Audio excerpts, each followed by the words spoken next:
नमस्कार दोस्तों, आबार चैनलेर तरफ थेके सुधी दर्शकबृंदके जानाई असंख्य धन्यवाद, प्रीति एवं शुभेच्छा। दर्शकगण, आज एक सरल परिसाधना निये आपनादेर सामने आबार हाजिर हयेछि।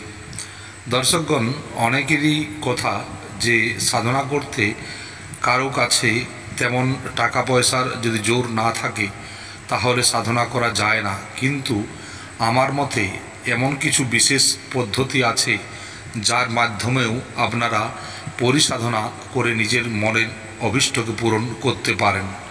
दर्शकगण, এই परिसाधना एक सरल एवं सुगम परिसाधना जार माध्यमे आपनि आपनार इच्छाके पूरण करते पारेन। दर्शकगण, এই साधनाटी अत्यंत सरल एवं सौम्य साधना। এই साधनार विशेष विधिविधान हलो जे एते गुरु दीक्षित हवा खूबी दरकार। गुरु दीक्षा बिना এই साधना करा सम्भव नय। ताई जारा साधनाटी करते चान तारा अति अवश्यई गुरु दीक्षा निये नेबेन। दर्शकगण, এই साधनाटी एबार आमी एर विशेष कथागुलो बोले दी जेगुलो आपनाके जानते हबे एवं जार माध्यमेই এই साधना हबे। दर्शकगण, এই साधना आपनाके गुरुवार थेके शुरू करते हबे।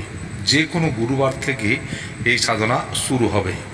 এই साधना करार समय आपनाके सात्विक भोजन ग्रहण करते हबे, अर्थात माछ मांस पेঁয়াজ रसुन इत्यादि भोजन करा चलबे ना। नेशा कोनो धरनेर कोनो नेशा आपनार करा चलबे ना। बेशी कथा बला चलबे ना এবং যখন আপনি কোনো কথা বলবেন তখন আদর এবং সম্মানের সহিত অর্থাৎ প্রেম সে কথা বলতে হবে এবং কারোর সাথে ঝগড়া ইত্যাদি করবেন না। বেশি কোনো জায়গা থেকে যাতায়াত করবেন না, অর্থাৎ বেশি ট্রাভেল আপনি করবেন না। এবং কারণ এই যাতায়াত করার বেশি যাতায়াত করলে আপনার মনের মধ্যে বিভিন্ন ধরনের আয়াস এসে যাবে এবং সেই জন্য এই কথাগুলো আপনাকে মেনে চলতে হবে। এই সাধনাটি সূর্য ডোবার সময় করতে হবে। আপনি কি করবেন, আপনি যখন সূর্য ডোবার সময় হবে তখন আপনি যে কোনো শিব মন্দিরে গিয়ে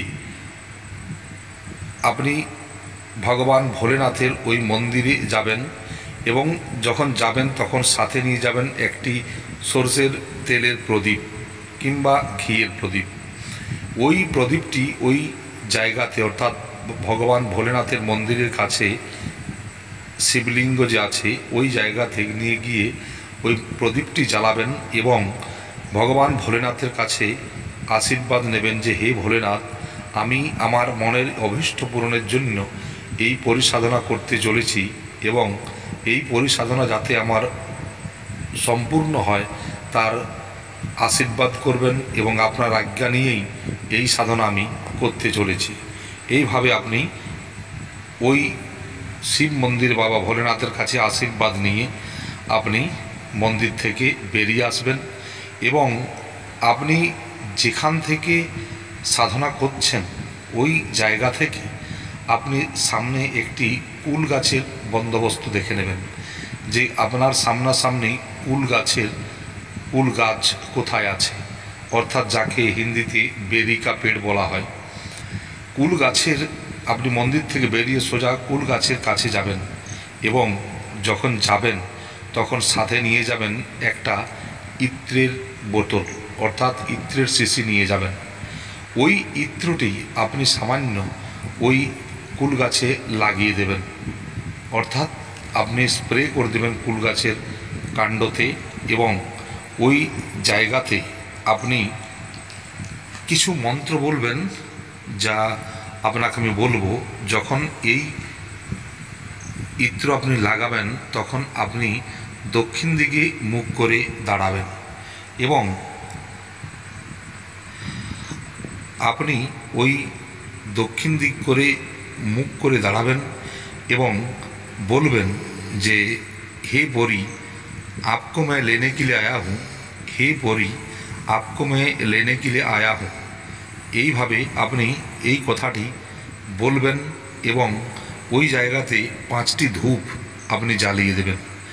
5টি ধূপ জ্বালানোর পর ওই গাছ থেকে 5টি শুদ্ধ পাতা, অর্থাৎ ওই বের গাছের অর্থাৎ কুল গাছের 5টি পাতা আপনি তুলে নেবেন। এবং যখন 5টি পাতা আপনি তুলবেন, নজর করবেন যেন পাতাগুলো কোনো রকমের ছেঁড়া ফাটা ইত্যাদি না হয়। দর্শকগণ, সব কিছু বলার আগে আমার সবার কাছে একটাই অনুরোধ, যারা আমার চ্যানেলের সাবস্ক্রাইবার আছেন তারা অতি অবশ্যই এই সাধনাটি করে দেখতে পারেন, এবং যারা আমার চ্যানেলের নতুন সাবস্ক্রাইবার হতে চাইছেন বা যারা আমার চ্যানেলটিকে প্রথমবার ভিজিট করছেন তারা অতি অবশ্যই আমার চ্যানেলটিকে সাবস্ক্রাইব করবেন এবং পাশের বেল বটনটিকে দাবিয়ে দেবেন, যাতে করে নতুন নতুন ভিডিওগুলোর ইনফরমেশন আপনাদের কাছে পৌঁছে যায়। এবং আমার ভিডিওগুলো লাইক, শেয়ার এবং কমেন্ট অবশ্যই করবেন। দর্শকগণ, একটা কমেন্ট করতে আপনাদের কোনো পয়সা লাগবে না বা সাবস্ক্রাইব করতেও আপনাদের কোনো পয়সা লাগবে না। দর্শকগণ, কিছু পাওয়ার জন্য কিছু আপনাকে করতে হবে। এই জগতে বিনা কিছু করে কিছু পাওয়া যায় না। শুধুমাত্র মনের মধ্যে একটা ব্যস্ততা নিয়ে থাকলে কাজ হয় না। আপনাকে কিছু পেতে হলে কিছু করতে হবে। আর আমি গ্যারেন্টি দিয়ে বলতে পারি যে আমার দেওয়া যত ভিডিওগুলোতে যত মন্ত্র আছে সেগুলো এক একটি মারাত্মক ধরনের মন্ত্র, এবং এই মন্ত্র পাঠ করে আপনি আপনার জীবনে বিভিন্ন ধরনের সমস্যার সমাধান থেকে নিজাত পেতে পারেন। তবে দীক্ষা নেওয়া অবশ্যই দরকার। যদি আপনি দীক্ষা না নেন আপনার কাজ হবে এমন কোনো গ্যারেন্টি নেই। আর যারা দীক্ষিত এবং যারা দীক্ষা নিয়েছেন এবং ভক্তি, বিশ্বাস এবং নিজের কাজের উপর বিশ্বাস রেখে সময় মতো জপ করছেন, তারা অতি অবশ্যই জীবনে সাফল্য লাভ করবেন এবং করবেন। আমি মা তারার কাছে তাদের জন্য প্রার্থনা অতি অবশ্যই করব, যেন তারা তাদের সমস্ত সমস্যা থেকে বেরিয়ে আসতে পারে এবং এক সুন্দর জীবন যাপন করতে পারে। মায়ের কাছে অতি অবশ্যই আমি এই প্রার্থনা জানাই এবং আবার জানাবো। তো দর্শকগণ, এই সাধনাটি একটি সরল এবং সৌম্য সাধনা। যারা এই ভিডিওটি দেখছেন তারা অতি অবশ্যই ভিডিওটি সম্পূর্ণভাবে দেখবেন, কারণ আমি অনেক সময় মাঝে মাঝে কিছু এমন কথা বলি যেগুলো এই সব সাধনার মূল চাবিকাঠি। তো দর্শকগণ, এই সাধনার মূল চাবিকাঠি এটাই যে আপনাকে দীক্ষিত হতে হবে। যদি দীক্ষিত না হন তাহলে এই সাধনা করে কোনো লাভ হবে না, আপনাকে গুরু দীক্ষা নিতেই হবে। এই সাধনায় গুরু হলেন আপনার সবচাইতে মেন রহস্য। এটা আপনি মন্ত্রটি দেখলেই বুঝতে পারবেন বা শুনলেই বুঝতে পারবেন। দর্শকগণ, ওই কুল গাছের কাছে যখন আপনি পাতা 5টি তুলে নেবেন, ওই 5টি পাতা নিয়ে আপনি সোজা বাড়ি চলে আসবেন এবং ওই পাতা তোলার পর থেকে আপনি ওই গাছের দিকে পিছন ফিরে তাকাবেন না, বা রাস্তাতে যদি কোনো লোক আপনাকে টোকাটুকি করে তাহলেও আপনি কোনো জবাব দেবেন না। আপনি সোজা বাড়িতে চলে আসবেন এবং আপনার যে রুমটি আছে সেই রুমে ওই 5টি পাতাকে উঁচু জায়গাতে রেখে দেবেন, যাতে করে ওই 5টি পাতা আপনার পায়ে না লাগে। আপনি যখন এবং ওই রুমে আপনি একা শোবেন, অন্য কাউকে সাথে নিয়ে শোবেন না। আপনি রুমের দরজাটি সামান্য খোলা রাখবেন এবং আপনি ওই পাতা 5টি রেখে আপনি শুয়ে যাবেন, অর্থাৎ ঘুমিয়ে পড়বেন। দেখবেন আপনাকে ওই পরী এসে আপনাকে অতি অবশ্যই ডাকবে এবং আপনাকে জিজ্ঞাসা করবে যে আপনি কী জন্য তাকে ডেকেছেন। তখন আপনি আপনার মনের সব কথা বলে দেবেন এবং আপনার মনের অভীষ্টকে পূরণ করার জন্য আপনার যেসব অভীষ্ট আছে সেই অভীষ্টগুলোকে আপনি অতি অবশ্যই বলবেন এবং পরী যথাযথভাবে আপনার সকল অভীষ্টকে পুরা করবে। এটা গ্যারান্টির জিনিস। আপনি একটা কথা মনে রাখবেন যে যখন আপনি ওই কুল গাছের কাছে দাঁড়িয়ে কথাটা বলবেন তখন আপনি আপনার নাম এবং আপনার বাবার নাম গোত্র এই কথাগুলো উল্লেখ করবেন এবং বলবেন যে আমি এই, আমার নাম এই, আমার পিতার নাম এই, আমি এই জায়গাতে আমার বাড়ি এবং আমার এই মনোভীষ্ট পূরণের জন্য আপনাকে আমি নিতে এসেছি, আপনি আমার সাথে চলুন।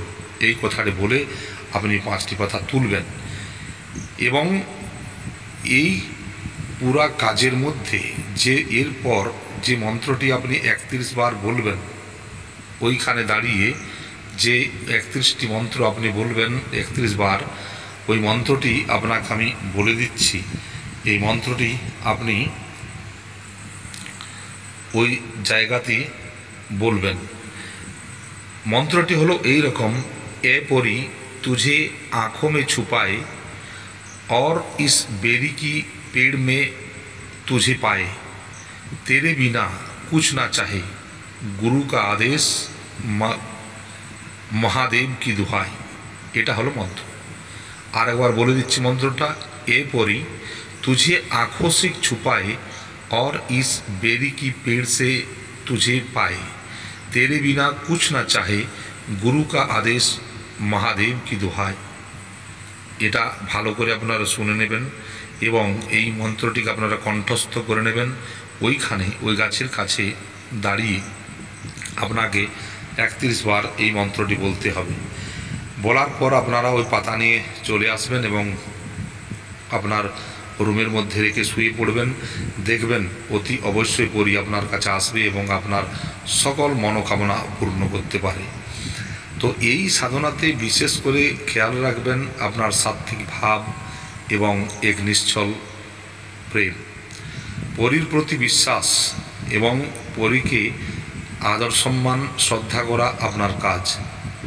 এতে কি যেন অন্যথা না হয়, নতুবা পরী আপনার কোনো কাজ করবে না। আপনি যদি এই সাধনাটি করতে চান, যারাই করতে চান আমার সাথে কথা বলে দীক্ষা নিতে পারেন এবং আপনার এই সাধনাটি করে আপনার মনের অভীষ্টকে পূরণ করতে পারেন।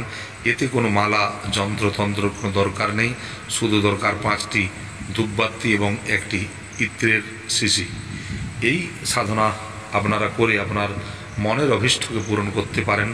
তবে যারা শক্তি মন্ত্রে দীক্ষিত মা বা যে কোনো মহাশক্তির পূজা করেন তারা এই সাধনা করবেন না, কারণ এই সাধনা তাদের পক্ষে নয় বা তাদের জন্য নয়। কারণ তারা মহাশক্তির যখন আহ্বান করছেন বা পূজা করছেন তখন পরী আপনাদের কাছে আসবে না।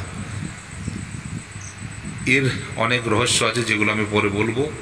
তবে আজ এইখানেই এই ভিডিওটি আপনাদের কাছে রেখে আজ আপনাদের কাছ থেকে বিদায় নিচ্ছি। আর মা কালীর কাছে প্রার্থনা করি যেন আপনাদের জীবন সুখের হয়, শান্তির হয়, আপনাদের উন্নতি হোক, জগতের কল্যাণ হোক।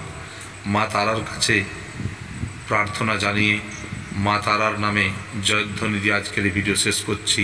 জয় তারা, জয় তারা, জয় জয় তারা, জয় গুরু বামদেব।